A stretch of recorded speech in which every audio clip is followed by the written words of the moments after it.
This podcast is dedicated to sharing the practice of meditation, the philosophy of Western Buddhism, and the refuge and love of our TBC Sangha.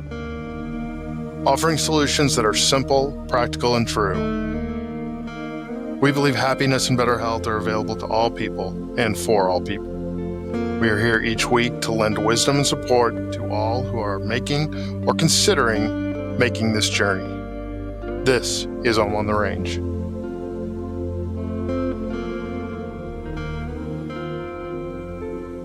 Good day and welcome. This is episode number 15 of On the Range.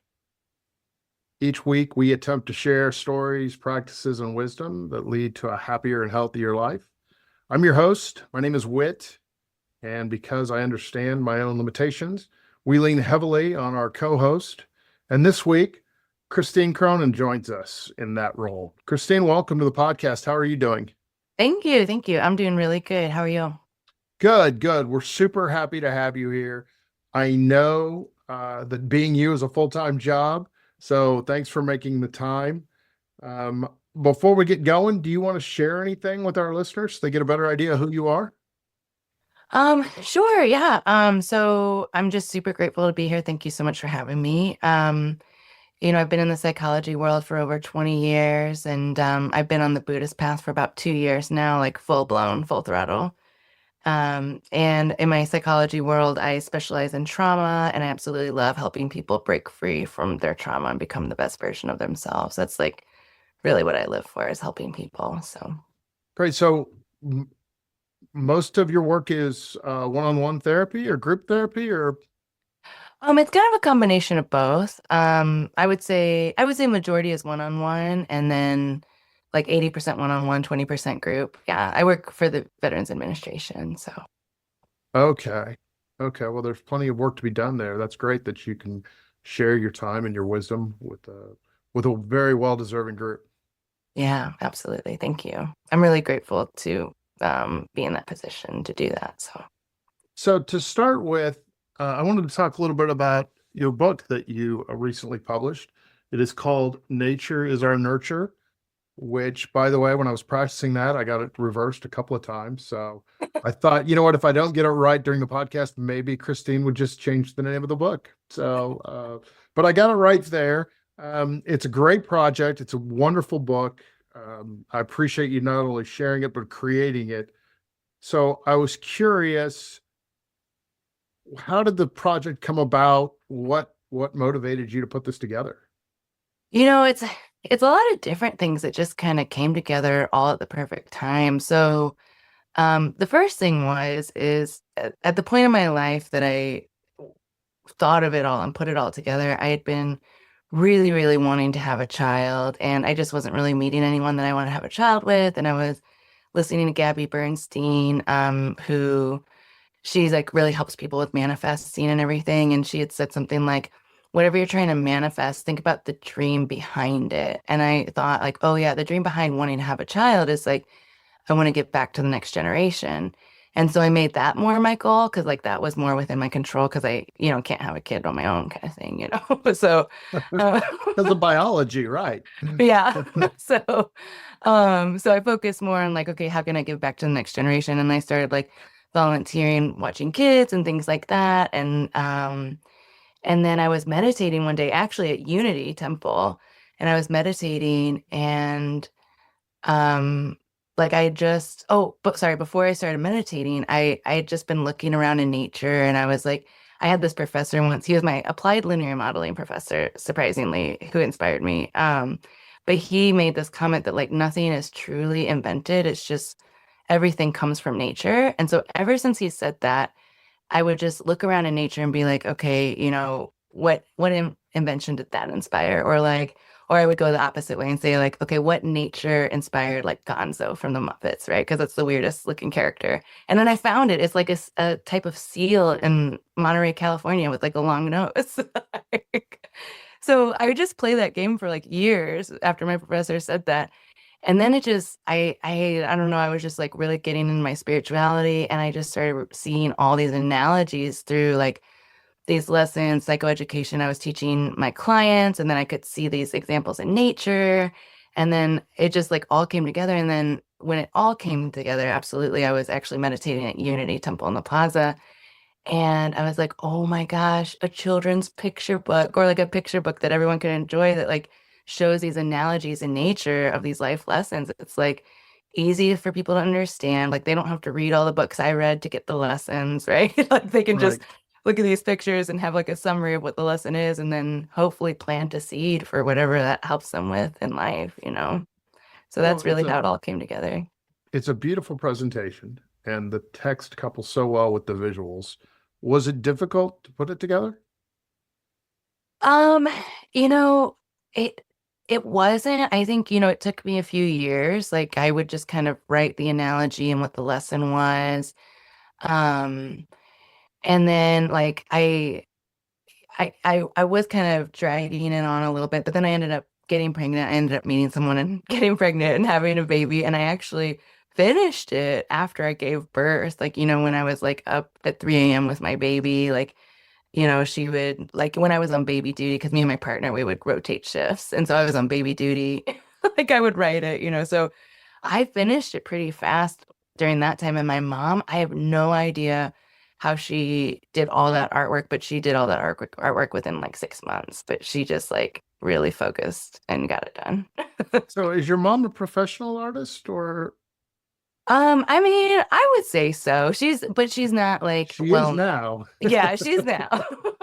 Well, and that's the thing is like, I think she's entered art galleries and things like that, but she's never really had the time to like promote herself. And I think she's also really humble and like doesn't want to promote herself. You know what I mean? But like I'll promote her. Like so, Right, right. but I thought this would be a great way to like show my life's work and show her life's work and like together. This is so cool, Yeah, to like again, bring they it. were it works so well. Just the idea is inspiring, the picture book approach, but also just having read through it.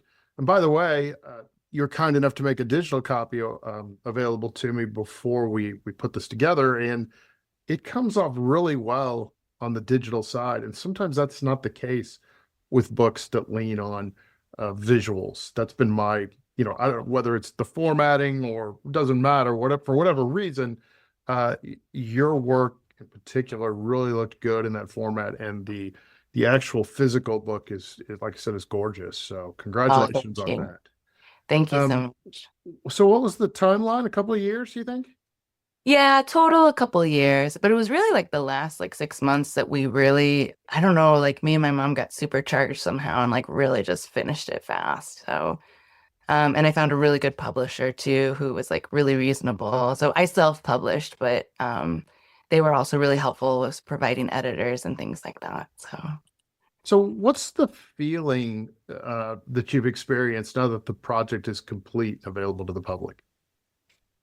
Oh, it feels really great. Like I feel like, I really thought like even if one lesson inspires one person, it will have done its job, because like I just love spreading love and light to people in any way I can. And like, I learn a lot from books too. And so I thought it was really cool to kind of give back to the book community, and kind of create like a meta-analysis of all the lessons that I've learned through the books and the most common ones that my clients, need also. So like I don't know, it feels really fulfilling, just like my job, but in like I just feel like I'm gonna reach more people this way, so hopefully.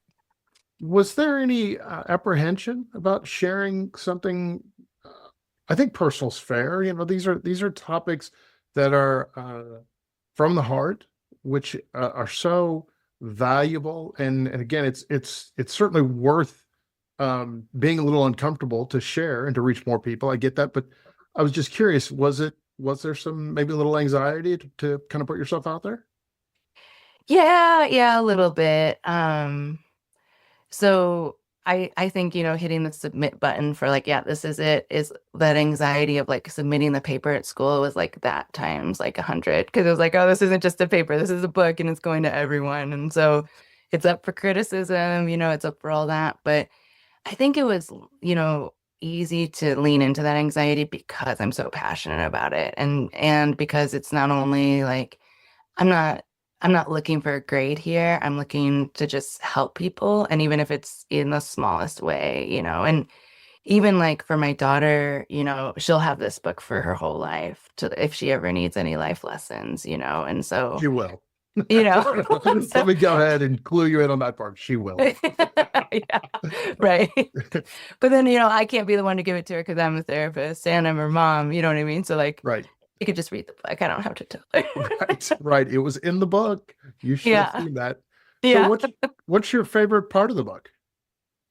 Oh, I love it all. I really do. But I think, I love like I love the lessons of the sky and the lessons of the animals. Like those sections are really good. I just think the animals all look so cute. And I don't know. I'm just like, I don't know. I think one of my favorite lessons, like specific lessons in here is being loyal to love. It's in the Aurora Borealis. Let's see. I should have bookmarked it.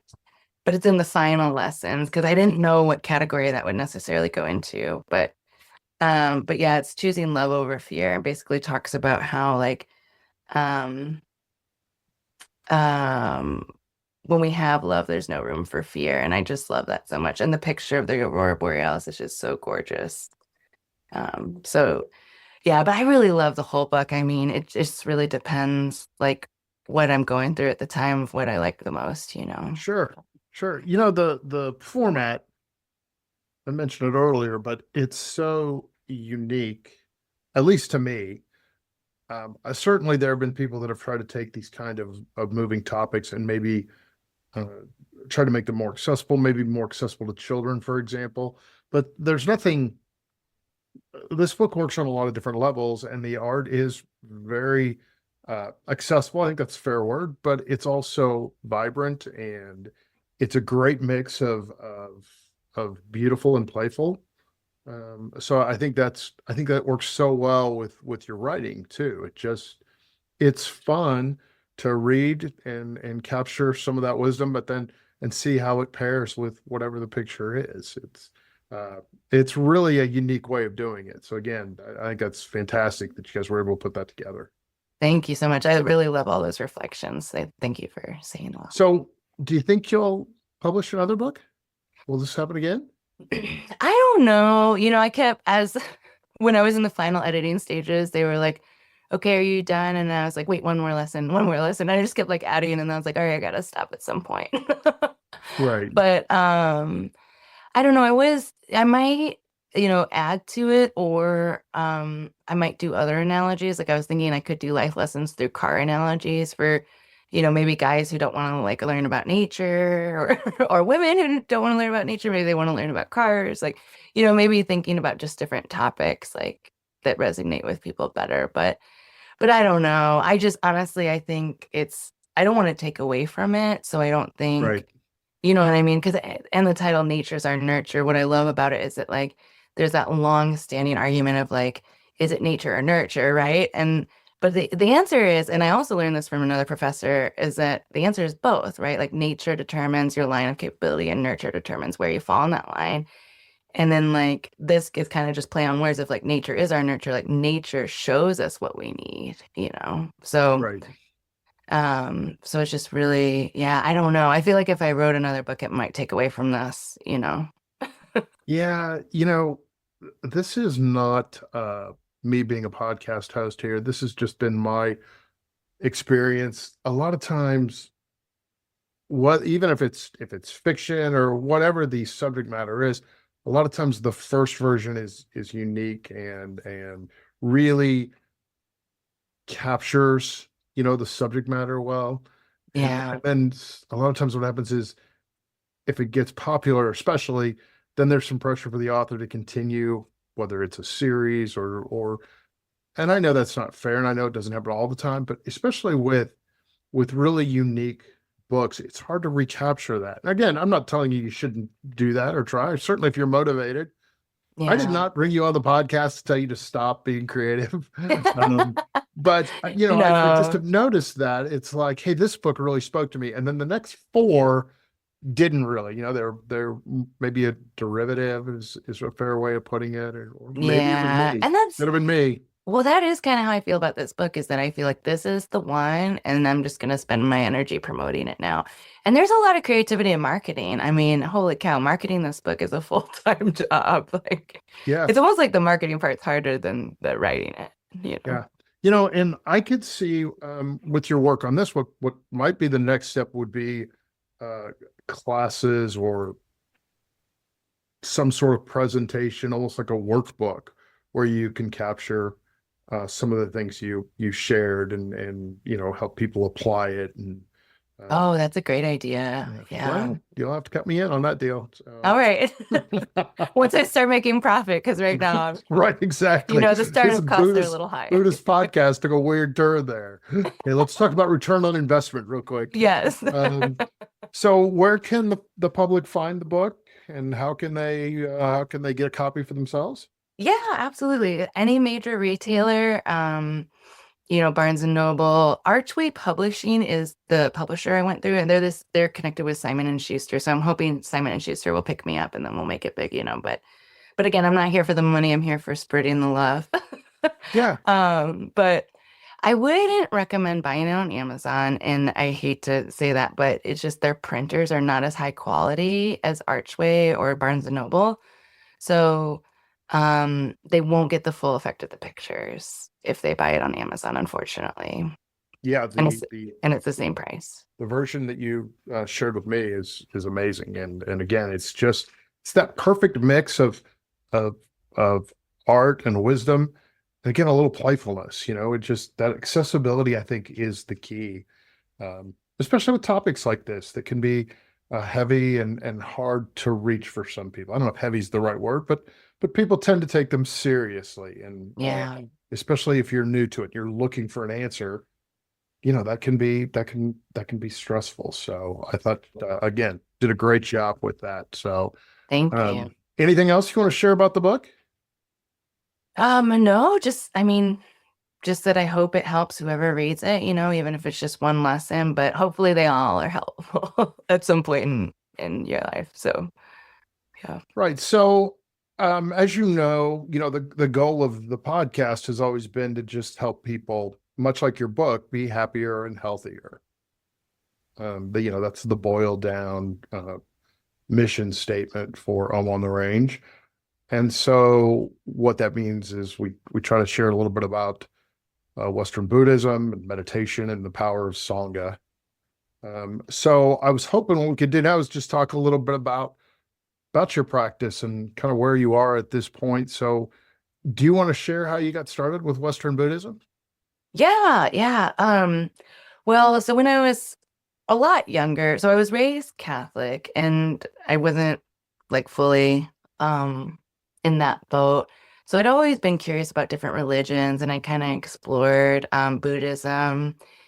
Um and one thing I love about Buddhism is I really feel like it brings the body in with the mind. And that's the first thing that really brought me to Buddhism, and I love the meditation. And then my life just kind of kept going along the Buddhist path just naturally. Like I think, studying psychology in undergrad and grad school and everything, psychology really connects a lot with Buddhism, like with the mindfulness meditation and things like that. They try to stay away from religion, but it still had a lot of similarities. Right. But yeah, and then really like I'd been going to Unity Temple in the Plaza, just kind of exploring actually the meditation, like I came up with this book was actually in the Christian service there.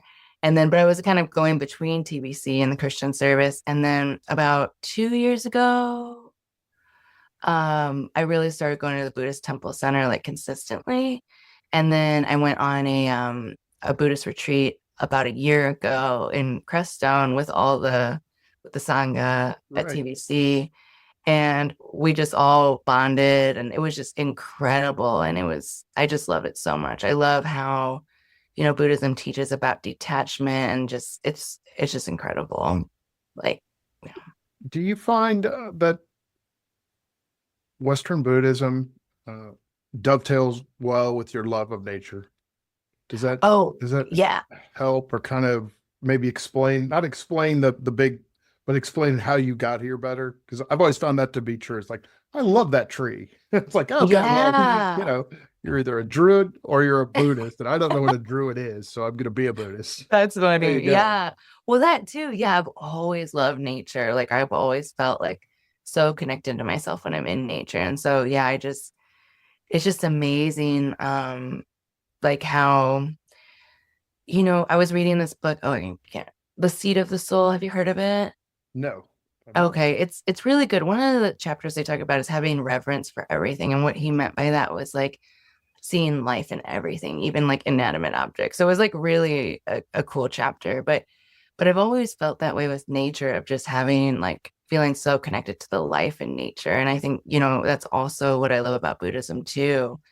Oh yeah, and I forgot I'm also a yoga instructor too. So that kind of like got me on the Buddhist path Mhm. too, a little Yeah. more. Yeah.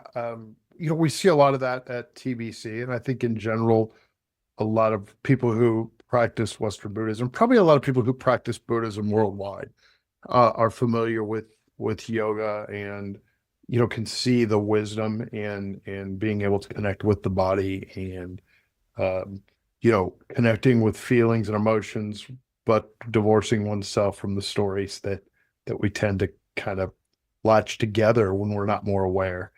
Yeah, So absolutely. so yeah, I think you're absolutely right. I think that's a real advantage if you have the ability to see the connection there. Um, this is the question that you're hoping wasn't going to ask you, but what's the path taught you, you think? Well, no, I didn't say I didn't. I was hoping you wouldn't ask. I just said I can't answer that in 40 Right. minutes. Okay, part one. Okay, part one. Man, it's taught me so much, really. It's taught me a lot about detachment. It's taught me a lot about, the concept that we are all one. I love that concept so much. Like, and I really try like if I get triggered by something, not to like wish bad things on other people because I'm technically wishing that on myself because we're all one. You know what I Right. mean? Right. Yeah. So I love that. And so just wishing for the best for everyone, how important that is. And um, yeah, and oh, there was one more like major one I was just thinking of. It escaped me. Um, No, we can oh, circle back to it. oh yeah, no, it's just the importance of like the mind and body connection, and really like being present with your body. Cause like one of the things, and I know I'm turning this a little bit back to psychology, but I just got trained in EMDR. And that's like an evidence-based treatment model that really helps connect the mind and the body through trauma recovery. And I think that's why I love Buddhism so much too, is because like our minds and our bodies, operate, they're like separate entities, and we have to do nurture them in different ways. They need different things. So if our body goes offline, in a trauma response or something, like a flashback, it'll tell our brain we're not safe, and then our brain will be like, oh, we're not safe, and then everything goes offline. So really, and vice versa, if the brain's like, oh, we're not safe, it'll tell the body, and then the body will go with so they're just so interconnected. And I think, that's the biggest thing that Buddhism has really taught me is how to really connect with my body and really be fully present with myself. And I remember something tragic happened to me when I was about 19. And ever since then, I'd been like searching for this like homey feeling. Like I just was like, I want to feel like I'm at home.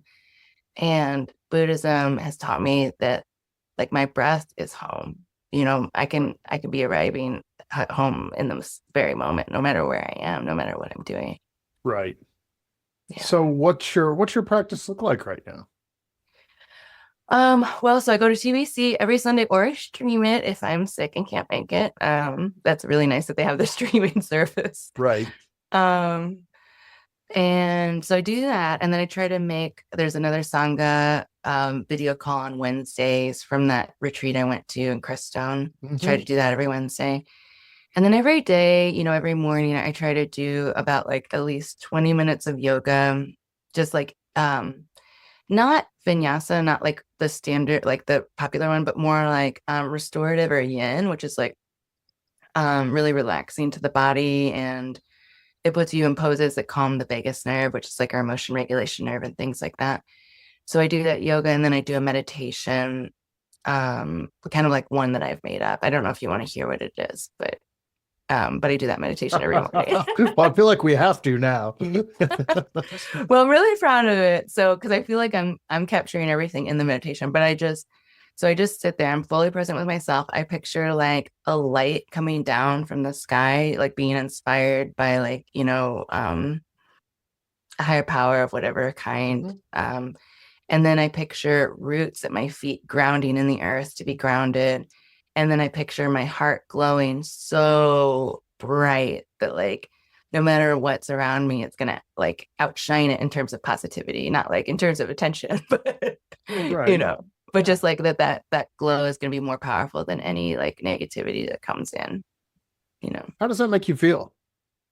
When I do the meditation, Yeah, just I mean, not that you thought of it, not on the ego side, but I mean, what's the feedback that you get? Can you feel that warmth? Can you oh feel yeah. Yeah, I feel my heart glowing and I feel more resilient throughout the day. Like I feel less like impacted by the things outside of me. Like I feel like I'm more like resourcing from the inside rather than like external things controlling me, you know.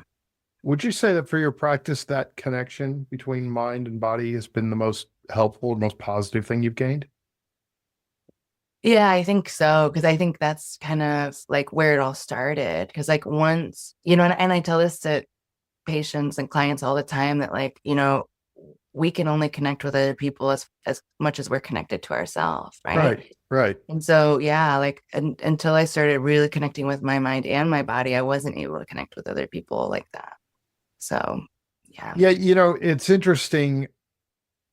It doesn't matter what the trauma looks like. It doesn't matter the size of the trauma. And by the way, I'm not a trained professional. I'm somebody who's had a practice for 20 plus years, never wanted to be a Buddhist. I don't think I ever planned on having a podcast about Western Buddhism either.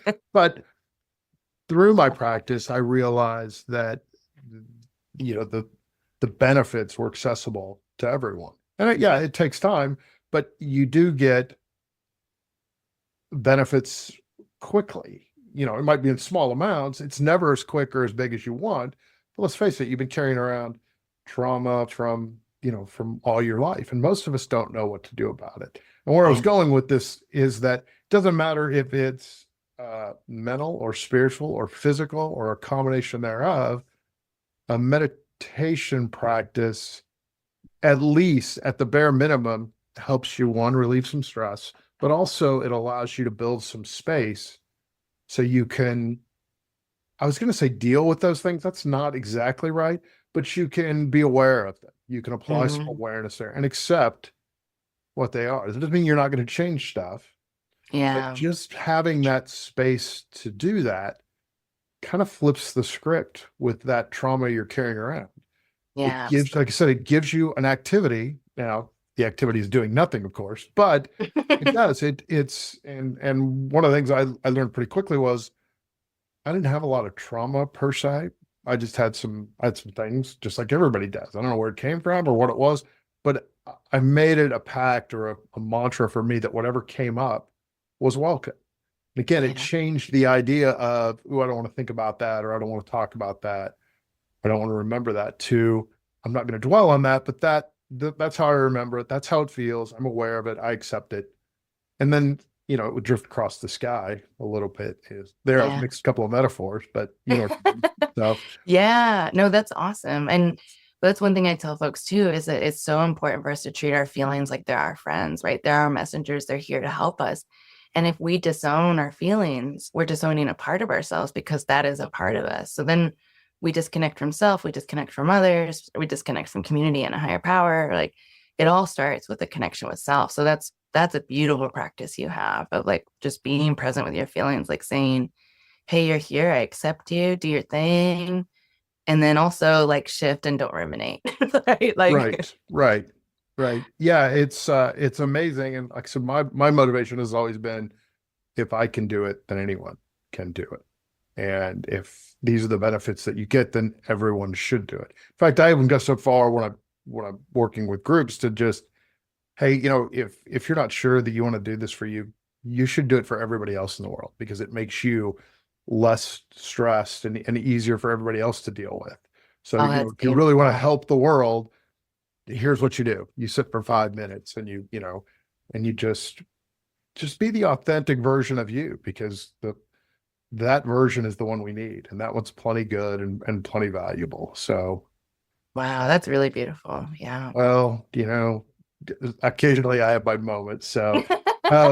So with your job and with your family life and with being an author, what are some things that you do to kind of stay spiritually, psychologically, physically fit, whatever that means? I know you do yoga and I know you meditate, and frankly, that's probably enough. Is there anything else that you do that kind of keeps you? Yeah, I mean, um I have a few like mentors that I call every once in a while if like challenges arise and I want to like blame someone or um, they help me like look within and say, okay, what do you have to own, right? But I do have a therapist also who does EMDR with me, and I love it. It's wonderful. But I just think, and one of the things like my life has taught me is that I'll never be done learning. So I also read books. Right now I'm reading a ton of parenting books, but that's kind of like, learning how to be a good parent is also learning how to respond to yourself emotionally too. So there's that. That's also contributing to it. So yeah, I do a lot. And then I also play volleyball. That also helps me just not think about anything and just have fun, Right, right. So Right. I still play sports. I'm not good at them. Obviously, oh, don't get too awesome. good at them, but I've noticed that as well. And it's really gone from, I've really learned to enjoy it more and I really enjoy that flow that you get from it when you can kind of put everything else aside and just be with the moment. I think Yeah. I love that about sports, especially when you get to the point where you're like, I'm never gonna. It's not about winning and it's not about scoring or any of that stuff. It's just about being here and enjoying the moment. And certainly you want to do your best because the competition is also fun, but it's really about being a good sport and putting across the effort and feeling it flow through you and through whoever you're competing against or with. And I Yeah. think that's all up from meditation, frankly, because it's hard when you're playing sports, especially as a kid, where you learn some of that stuff comes with you. It's not acceptable. You didn't try hard enough. It's like Mhm. I finally learned that, hey, that was my best right then. Was it good enough? I don't know if it was or not, but that was the best that I had. So, Yeah. yeah. Yeah, one day we were all playing kind of bad, and one of our teammates was mad, and I was like, "Hey, listen, we're all doing our best, and our best really sucks right now, okay? But Right. that's just what we're doing." Right. That's what we got. Yeah. So, before we go, I'm going to put you on the spot one more time. If you had one lesson that you wanted to share with others, what do you think that would be, or what would you like to tell our listeners? Um, I really love, like, if I had to pick one, is that it's not about the destination, it's about the direction, right? And if you're in the right direction, that's what it's all about, right? Because I think sometimes our culture can be so obsessed with outcomes. And if you drew a line of like life, like the majority of the line would be a process, and there would just be little dots of outcome. So the majority of life is process. So, just being in the process and enjoying the process and doing your best. Good, good. So remind us one more time before we bring this to an end, where people can find your book. Oh, yeah, absolutely. So I would say Archway Publishing or Barnes and Noble, any major retailer. I do have it in some local bookstores in Kansas City as well, like Prospero's and Monarchs, and um, there's a few other, but they're escaping me right now. But they could just find them. Okay. Well, But Archway con- Publishing is probably the best place to go. Yeah. all right. Congratulations again. It is a beautiful piece of work and great bits of wisdom and just a really nice presentation. So congratulations on that. Thank I you. want to thank you, Christine, for serving as co-host. Absolutely. And Thank you for of having course, me. congratulations on the book. I also want to thank the listeners for joining us here on on the Range. We can be found on multiple platforms, including Spotify, Amazon, and YouTube. Feel free to leave questions or comments on those locations. or you can email us at omontherange@gmail.com. This is Om on the Range wishing you happy trails.